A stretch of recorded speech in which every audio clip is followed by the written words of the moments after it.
আসসালামু আলাইকুম। আজকের রেসিপি ছোট মাছ বেগুন শিম ঘন্ট।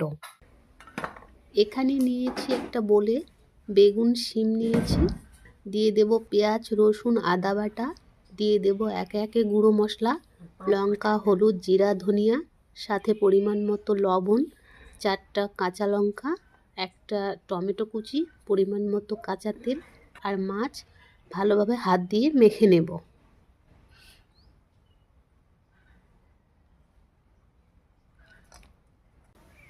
এখানে কড়াইয়ে একটা পেঁয়াজ কুচি লাল লাল করে ভেজে রেখেছি, সমস্ত হাত দিয়ে মাখা সবজিগুলি দিয়ে দেব। ঝোল সমেত পরিমাণ মতো পানি দেব, মাঝে মাঝে নাড়াতে থাকবো।